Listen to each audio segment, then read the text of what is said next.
সেবাত মানে কি? গুণ। বলেন কি? গুণাবলীতে বিশ্বাস। আল্লাহর নাম আল্লাহ, বলেন তো। আল্লাহ নয় কিন্তু, আল্লাহ হচ্ছে অশুদ্ধ, শুদ্ধ হচ্ছে আল্লাহ। বলার সময় মুখটা গোল হয়ে যাবে। বলেন তো, সবাই উচ্চারণ করেন আল্লাহ, আবার বলেন আল্লাহ, আবার বলেন আল্লাহ। সুবহানাল্লাহ, কি মধুর না, কি মজার না। কোন বান্দা যদি অন্তরের অন্তঃস্থল থেকে একবার যদি বলে আল্লাহ, আল্লাহ রাব্বুল আলামিন 70 বার সাড়া দিয়ে জিজ্ঞেস করেন, বান্দা কি চাও আমি শুনছি।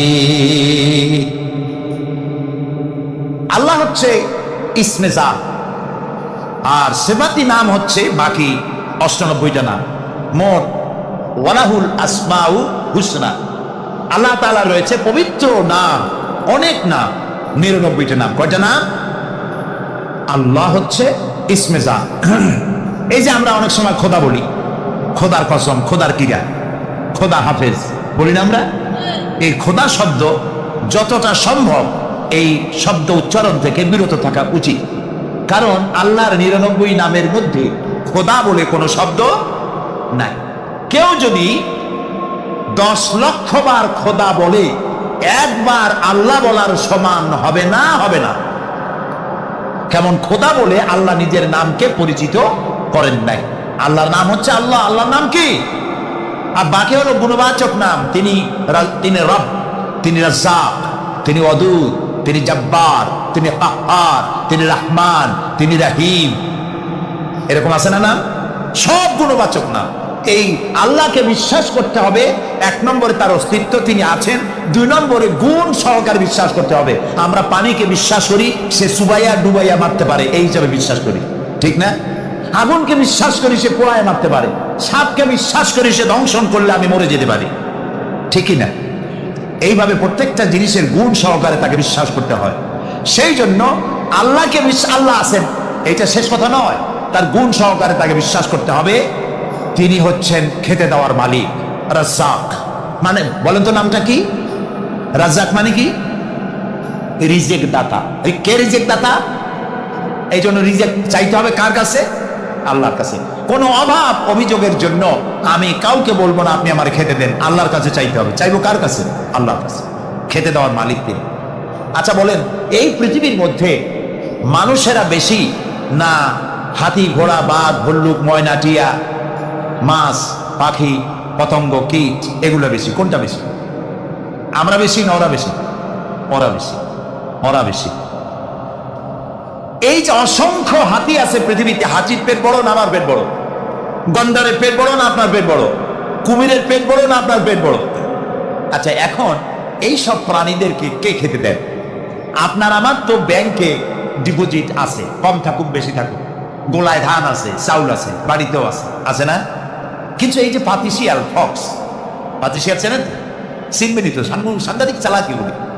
এই পাতিশিয়াল কোন ব্যাংকের ম্যানেজারের কাছে গিয়ে বলছে যে ম্যানেজার সাহেব, এখন তো পৌষ মাস, আমি 10টা মুরগি চুরি করে আনছি, আমার নামে একটা অ্যাকাউন্ট খোলে, বৃষ্টির সময় যখন আমি চুরি করতে পারবো না তখন এগুলি উইথড্র করে আমি আমার পেট বাঁচাবো। এই কথা বলে শিয়ালের নামে, বাঘের নামে কোনো অ্যাকাউন্ট আছে ব্যাংকে? কোরআন শরীফে আল্লাহ তাআলা বলছেন এমন অনেক প্রাণী আছে পৃথিবীতে যারা তাদের রিজেক সংগ্রহ করে রাখে না। আল্লাহ বলেন আমি আল্লাহ তাদেরকে রিজেক দিই। কে দেয়? আমাদের দেশের পশু ইউরোপ আমেরিকা শীত প্রধান দেশের পশু একরকম নয়। তার কারণ হলো আমাদের দেশে শীত কম, নাতিশীতোষ্ণ অঞ্চলের মধ্যে খানিকটা পড়ে যায়। এখানে পশুদের গায়ে কম পশম থাকলে কোনো অসুবিধা নাই। ভেড়া, ঘোড়া, কুকুর, বন্য প্রাণীকে কেউ তো কম্বল দেয় না, ন্যাপ দেয় না, রাজাই দেয় না, খাতা দেয় না, চাদর দেয় না। আল্লাহ রাব্বুল আলামিন তিনি এমন রব, শীত প্রধান দেশের পশুদের গায়ে পশম দিয়া চিরস্থায়ী কম্বল জড়াই দিয়েছেন। এটা হচ্ছে রব। প্রতিপালনের পদ্ধতি কি সুন্দর করে তিনি প্রতিপালন করছেন, কি সুন্দর করে তিনি পশু পক্ষীগুলিকে তাদের আহার জোগাড় করছেন, প্রতিপালন করছেন। তিনি রব, মানুষকে সৃষ্টি করেছেন, আমাদেরকে সৃষ্টি করেছেন। সব চাইছেন, সুবহানাল্লাহ ওয়া বিহামদিহি, সকল প্রয়োজন মিটিয়েছেন, একটা জিনিস বাদ রাখেন না। আমাদের মুখে দাঁতের দরকার ছিল, মায়ের পেট থেকে দাঁত নিয়ে আসিনি। মায়ের পেট থেকে আসার পরে আমাদের খাবারের দরকার ছিল।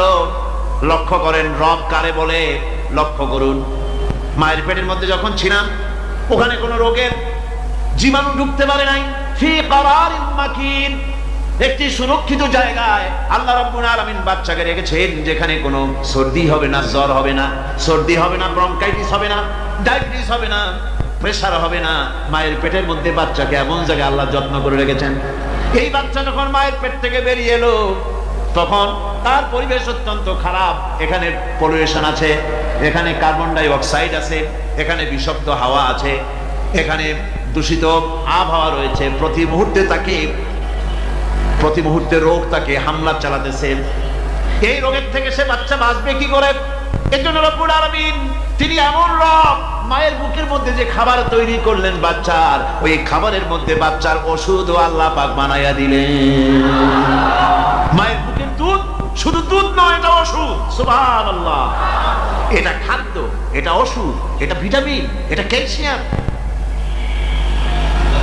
এটা কার্বোহাইড্রেট, যা দরকার বাচ্চার জন্য সব আল্লাহ মায়ের দুধের মধ্যে দিয়ে দিলেন। যতক্ষণ বাচ্চা পেটে ছিল দুধ ছিল ঘন, যখন বাচ্চা মায়ের পেট থেকে বেরিয়ে এলো দুধটা হয়ে গেল পাতলা।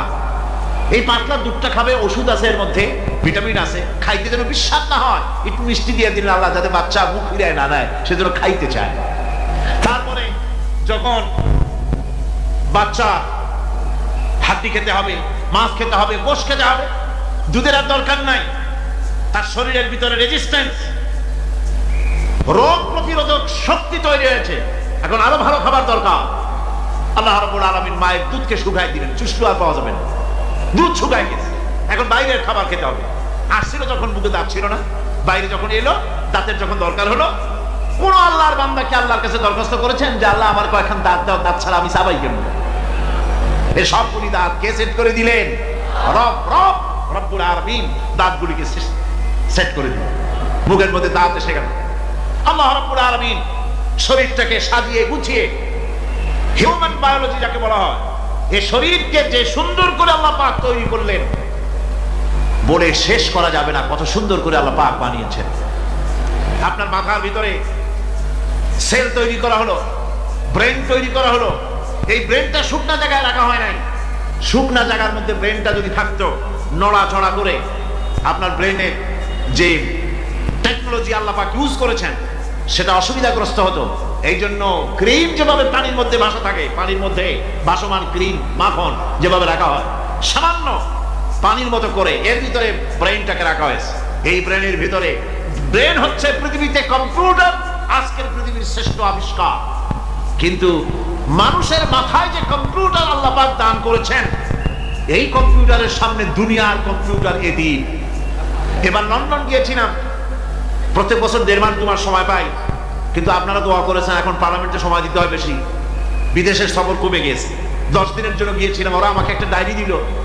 সেই ডায়েরিটার ভিতরে, ডিজিটাল ডায়েরি, এই ডায়েরির মধ্যে তারা বলল যে এরকম, এই যে কাগজটা আপনারা দেখতে পাচ্ছেন, এই রকমের কাগজে 10 লক্ষ পাতা লিখতে যত কাগজ লাগে, এরকমের 10 লক্ষ পাতার লেখা ছোট্ট এই ডায়েরিটার মধ্যে ঢুকাই দেওয়া যায়। 10,000 টেলিফোন নাম্বারের মেমোরিতে তুলে দেওয়া যায়। এটা হচ্ছে লেটেস্ট আবিষ্কার। কিন্তু আল্লাহ পাক মানুষের যে ব্রেনটা তৈরি করলেন, পৃথিবীতে যা আছে এ সব কিছু একটা মানুষের ব্রেনের মধ্যে, সমস্ত তত্ত্ব, সমস্ত ফ্যাক্টস মানুষের মেমোরির ভিতরে ঢুকাবার পরেও আরো লক্ষ লক্ষ জায়গা বাকি থেকে যাবে, শূন্য থেকে যাবে, যা পূরণ হওয়ার নয়। এত বিশাল মেমোরি আল্লাহ পাক তার মানুষের মাথার মধ্যে তৈরি করে দিয়েছেন। সুবহানাল্লাহ বিহামদি। দেখুন অবস্থাটা কি। আল্লাহ তার মানুষকে কিভাবে, রব কাকে বলে, রব কারে বলে, সুবহানাল্লাহ বিহামদি। চোখের সামনে রাস্তা দিয়ে চলতে গিয়ে চোখের সামনে সাপ দেখলেন, চোখ দেখার কাজ করেছে। চোখ কি করেছে? দেখার কাজ করেছে। এখন কি করবেন? চোখ কিন্তু দেখে বসে থাকি নাই, চোখ দেখা মাত্রই ট্রান্সমিট করেছে ব্রেনকে। ব্রেন সাথে সাথে অ্যাকশন নিতে বলেছে হাতকে আর পাওকে। হাতে লাঠি থাকলে পিটাও, লাঠি না থাকলে পাকে পড়েছে দৌড় মারো। এই যে সাপ দেখলো, চোখ এটাকে পাঠাই দিল ব্রেনকে, ব্রেন পাঠাই দিল অ্যাকশনে হাতে আর পায়। এতে কিন্তু 1 সেকেন্ড সময় লাগে নাই, 1 সেকেন্ডের কয়েক লক্ষ ভাগের 1 ভাগের ভিতরেই মানুষ অ্যাকশনে এসে গিয়েছে। সুবহানাল্লাহ। এর নাম হচ্ছে রব। এর নাম কি? তার অফুরন্ত সৃষ্টি, অফুরন্ত সৃষ্টি। মানুষের হার্ট তৈরি করেছেন, চোখ তৈরি করেছেন। চোখে কিন্তু আমরা নেগেটিভ দেখি। চোখে আমরা কি দেখি? নেগেটিভ দেখি। এই নেগেটিভটা চোখ ক্যাচ করে ব্রেনের ভিতর থেকে পজিটিভ হয়ে কে বের করে দেয়? সুবহানাল্লাহ বিহামদি। কানে অসংখ্য শব্দ শুনি, কিন্তু কোনো শব্দ তো জড়ায় যায় না। অসংখ্য শব্দ আমরা শুনি। যেমন রেডিও ঘুরাচ্ছেন, 9 ব্যান্ড রেডিও অথবা এর থেকেও বেশি ব্যান্ডওয়ালা রেডিও। আপনি যখন ঘুরাচ্ছেন কোন সেন্টার ধরার জন্য, অনেক সময় 4-5টা সেন্টার জড়ায় যায় না? জড়ায় কিনা? 4-5টা সেন্টার জড়ায় যায়, সর্বনাশ হয়ে যায়। কোনটা থেকে কোনটা শুনবে? তো এইরকম করে আপনার কানের ভিতরে শব্দগুলি সব জড়াইয়া পাকাইয়া আপনার কানের মধ্যে একটা বিশ্রী আওয়াজ সৃষ্টি করে দিতে পারত। কে স্তরে স্তরে শব্দগুলিকে শোনার ব্যবস্থা